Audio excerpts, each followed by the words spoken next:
Hello, this is AstroKrys from CodaQueenAstrology, and today's video is going to be on Mercury retrograde in the sign of Gemini. Now, all this year, Mercury will be retrograding in Gemini. We're talking about 2021, so I'm going to be speaking about the second retrograde of the year. If you guys are new to my channel, don't forget to subscribe, hit that notification bell, and take a look at my other groups that I host. I have a Facebook group where we host monthly Facebook Lives with other spiritual healers and other modalities. And I also go live on IG on a weekly basis. So check my IG. And I also go on Clubhouse and host rooms through the Astrology Club and also through Astrology and Esoterica Club. So check that out. Everything will be in the description below. And let's get to it. So what's the deal with Mercury in Gemini retrograde? First, let's give you the dates. So Mercury is going to be retrograding between May 29th, 2021 through June 22nd, 2021. And when Mercury goes retrograde, there are stages. So we have the pre-shadow, the actual retrograde, and the post-shadow. This is a little graph that I made that shows you the dates and the degrees that Mercury is going to be hitting 3 times. And that's why it's pre-shadow, because it started on the 14th at 16 degrees, and then it moves through and the retrograde period, and then ends July 7th, meaning that's when it returns back to the 24th degree mark. So what does Mercury rule? In general, Mercury rules all these things. Feel free to take a screenshot: siblings, technology, astrology, travel, vehicles, telephone, speech, commerce, etc. And since Mercury is a natural ruler of Gemini, some of the things are similar to what Gemini and Mercury rule because they have an association. So siblings, travel, messengers, merchandise, offices, grade school, licenses, etc. And what does retrograde mean? Now, this is a time that all these areas that I mentioned need to be redone. So it's a re for retrograde. So redo, revise, repair, renew, revamp, reflect, review, research, rethink, return, revisit, reorganize, reconnect, retrieve, resolve, repeat, and recap. And since Mercury retrograde is the time to redo, these are the things that we recommend to do during retrograde. Double check your work, renegotiate your contracts, complete any unfinished classes, back up your electronics. Did I say back up your electronics? Yes, that's like the number one thing. And also be extra careful with any type of travel with your itinerary. Have a backup plan because things could go awry. Now, be very cautious with electricity, and also maybe time to connect with old friends. Slow down, technically. Slow down with everything, even your communication. I already made some typos and things like that, so pardon me, but it is Mercury retrograde. Drink lots of water, meditate, clean and organize, and just double check all your written communication, everything: text, email, social media, blog, and think things through before you send them out. Now, be playful, be youthful. That's energy of Mercury. Laugh often, be clever, be a good friend, write poetry, be cunning, be young at heart, interact with children, practice your sales pitch. If you need to get a job or you're in sales, you're a business owner and you're networking with people, go ahead. All good things to do with Mercury in retrograde in the sign of Gemini, because it's all about using our communication skills. Now, what is it that we recommend not to do? Not a lot of big purchases. New electronics. Don't start a new course that's going to be very time consuming or important. No major purchases like a home or a lease. Try not to sail your car during that time. Do not travel without a backup plan. That's like the number one thing people complain about, that Mercury ruined their trips or plans, things like that. Do not leave late. And do not forget your keys. Make sure you place your keys in a certain spot, like create a habit so you can prevent keys being lost. And check your gas. That's another thing I see often with cars because Mercury rules cars. We run out of gas. We're not really being mindful. We're stressed. We're a little high strung. Okay, so let's look at the chart during Mercury retrograde. So Mercury will be retrograding at 24 degrees in the sign of Gemini, very close to the nodes. We have Venus at 25 degrees. We have the Sun at 8 degrees, and it's shortly after the Sagittarius lunar eclipse. Now, when Mercury goes retro, the Moon is in the sign of Capricorn at 23 degrees, and it's very close to Pluto. So just with that conjunction of the Moon and Pluto together, intense. And they're forming an inconjunct aspect to Mercury. So it's all about, things that we can't see, because that house, whenever we form that aspect, it has energy of like an opposition in a trine. So there's work to do, but there are rewards to be done. Now, when Mercury and Pluto are in communication, it brings a tad bit of intensity because Pluto is intense. He's the god of the underworld. So he brings transformation, and then tying it in with Mercury, then that's that's speech, that's the mind, that's communication with siblings, with our neighbors, with younger people, and it's also in sales. So very good time to do any type of psychic work or work on hypnosis to remove blockages, because Pluto's all about blockages, and then the Moon there could represent our higher mind and our body as well. But mainly what I'm seeing here is more about releasing things that don't serve us from our subconsciousness, because the Moon is connected to that. Now, the strongest aspect that Mercury will be making during retro is going to be squares to Neptune. So in this chart, Mercury has just separated from a exact square. Neptune is at 23 degrees, Mercury's at 24. That means shortly after, Mercury will square Neptune once again. And Mercury and Neptune are not energies that quite support each other. Mercury rules Virgo and Neptune rules Pisces, is a modern ruler of Pisces. So they're opposite signs. They both have similarities in regard to serving and being of service, and tie into the 6th and 12th house of the house of having a lot of karma and obligations to either the world, to people, to our ancestors, things like that. But in the chart, the communication here, when we have Mercury squaring Neptune, it can bring confusion, because Mercury as a square brings a lot of confusion, also deceitful people around us, maybe very cunning people that are not necessarily looking out for us for the highest good, because it is a square. Now, when we're talking about Mercury and Neptune in a positive aspect, then this is more like music, writing poetry, and you can still channel the Mercury square to Neptune the same way. It's just gonna be a little bit more distracting. You might spend too much time maybe looking at the minute details, and you don't really get a lot of things done, because Neptune's all about not following schedules, versus Mercury, the Virgo energy, is all about being on a schedule. So it kind of messes that up. You're going to need short breaks.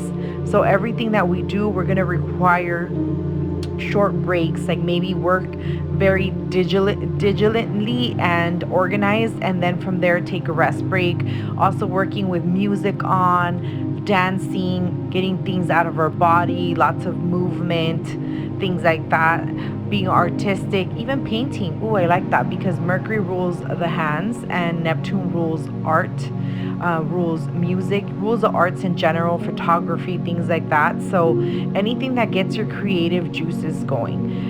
You will be feeling a little bit burnt out, especially if you are a Gemini or a Virgo rising, or have a sun, moon in any of those signs, because Mercury rules you, and the ruler is getting an affliction through Neptune, which requires to rest and retreat and disconnect from the worldly responsibility. So you will need to incorporate rest time during your day, throughout your day while Mercury's in retro.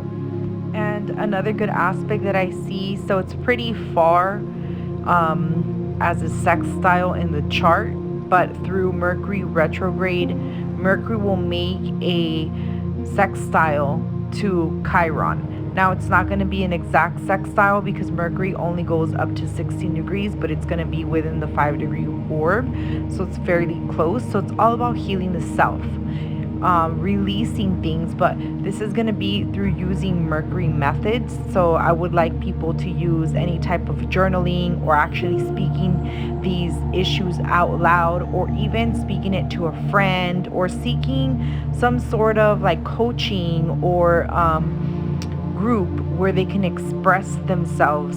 And these people typically will be like-minded people in that group that you find, so they're gonna know like or be similar to the issues that you're experiencing. So find a support group of some sort that way to let these things out. If you don't want to do that, you don't want to share, it's still something very private, and you don't want to share that information with anyone, then journaling, like I mentioned, will be really, really good. Something that we are letting out and healing. So then you can be able to heal others that experience the same thing.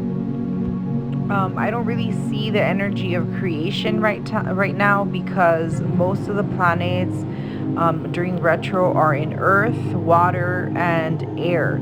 So it's all about working with something that we haven't been able to finish and get off our chest, or being able to complete. So remember the list that I gave you earlier about completing classes or doing things that you left behind and you haven't focused on. Now it's time to go back to them. So focus on things like that, not necessarily create a brand new project or a brand new idea. If you do have ideas that you wish to start or set intentions towards, just kind of planning it out. This is a great time to research.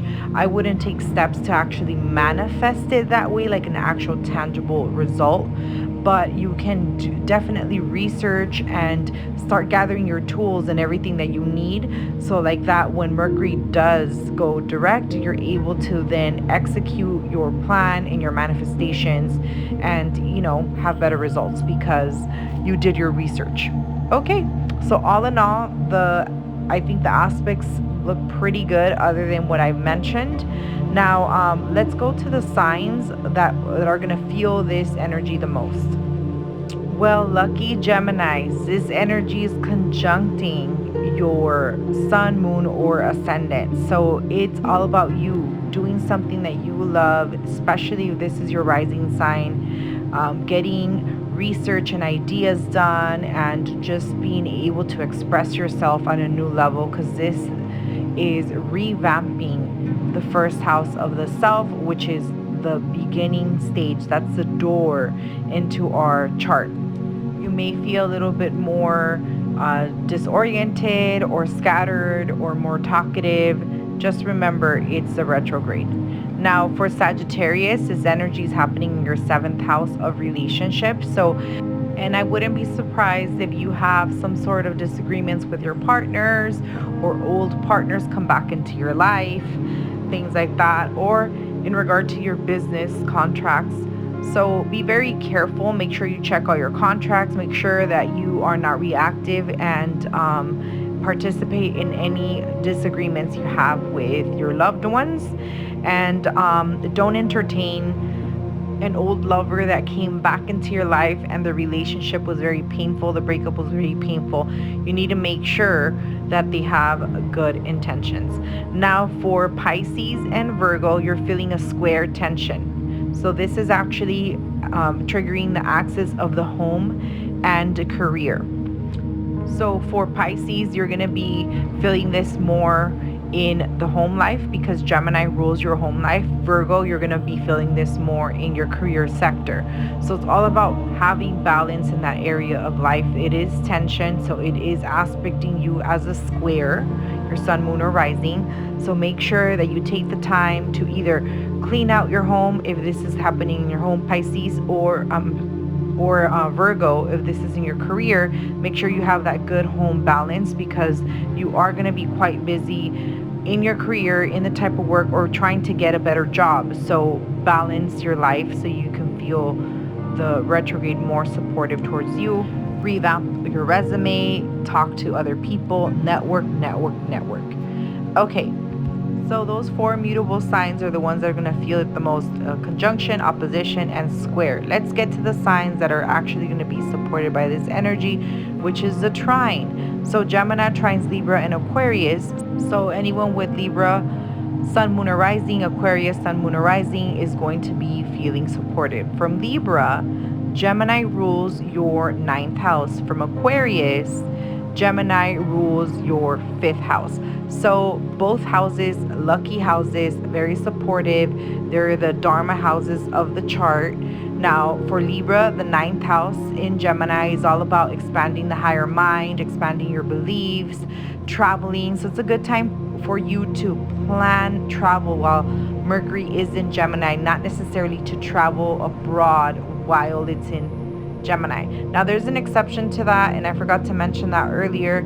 If you are a native with Mercury retrograde in your chart, the retrograde period is much easier for you because this is the energy you were born into.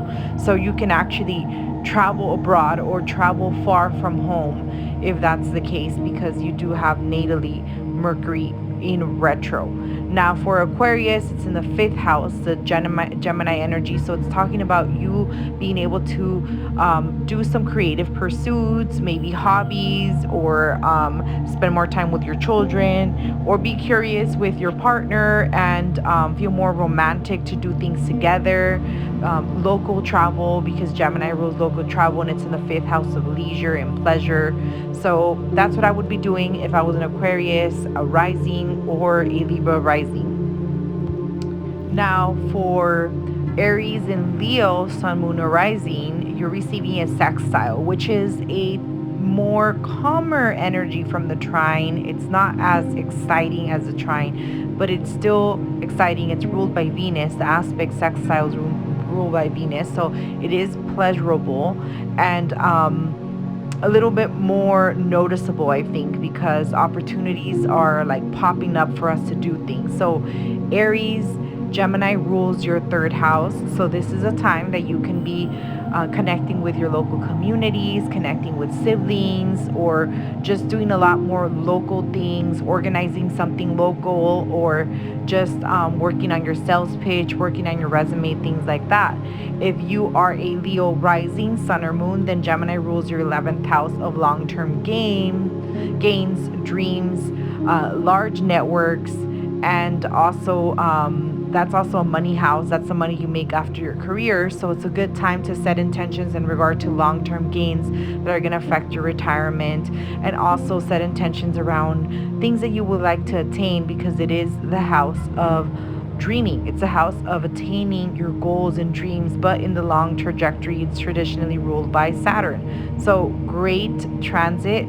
Make sure you're just double checking everything that you do, and don't really start anything new. You can plan things out, but not necessarily anything that you want it to be extremely lucrative, because you might see some setbacks or a lot of things not work out. Now, if you have someone on your team that has Mercury retrograde, then that person could be the one that triple checks at the end, and it could actually benefit you to start certain things. So look at what it is that you want to start and match the energy. And last but not least, these signs are not necessarily getting a traditional Ptolemaic aspect from Gemini, from Mercury in Gemini, I mean. So Taurus, Gemini rules your 2nd house, and that's a semi-sextile. So you're seeing some changes in regard to your self-esteem, your self-worth, also how you're spending your money, and how you're valuing your money. So the energy there is asking you to pay attention to your personal resources, and also the type of self-care regimen that you have for yourself. Now for Cancer, Gemini actually rules your 12th house, which is a sextile as well. And the intention there is to reset your energy, rest, work on the subconscious behavior, or even plan a very long trip abroad, or a trip to a retreat or anything like that, or even attend a retreat. I've seen this often happen when we have transits to the 12th house. We typically go into an isolated situation, so we want to either retreat or meditate or stay a lot at home, just resting and recuperating the energy, because next time around we're going to have the sun in Cancer. We're also going to have Mercury going into that sign, so you're going to be feeling it in your first house. Now for Capricorn, Gemini actually rules your 6th house of work. So it's all about your daily routines, and this forms a in conjunct aspect or a quincunx.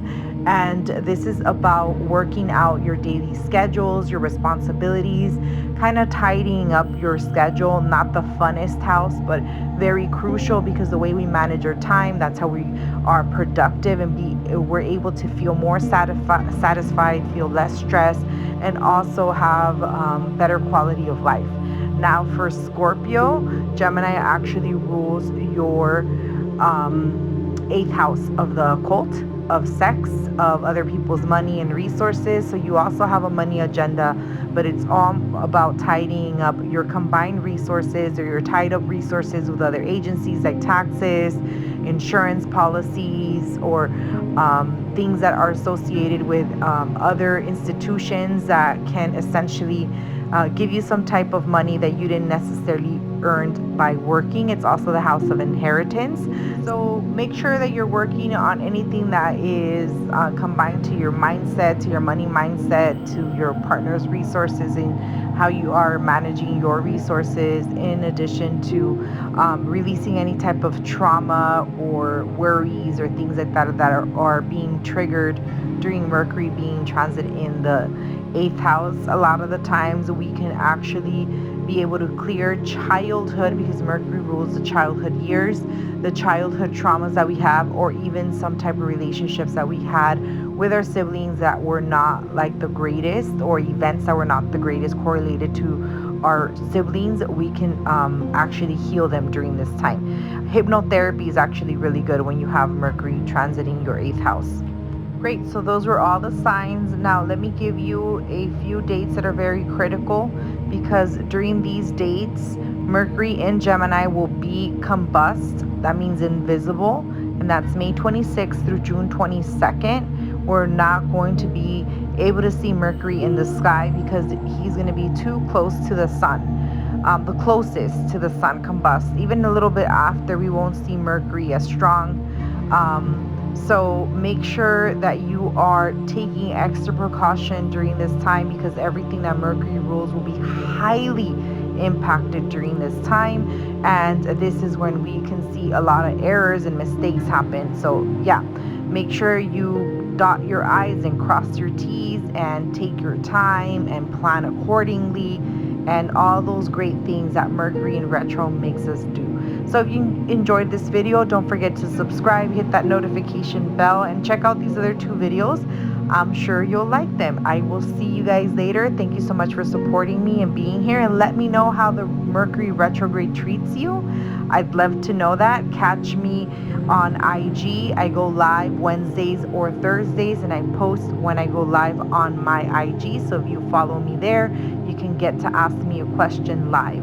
Thank you so much. Or even check me out on Clubhouse. You can catch me live there too. Take care and lots of blessings. Bye-bye.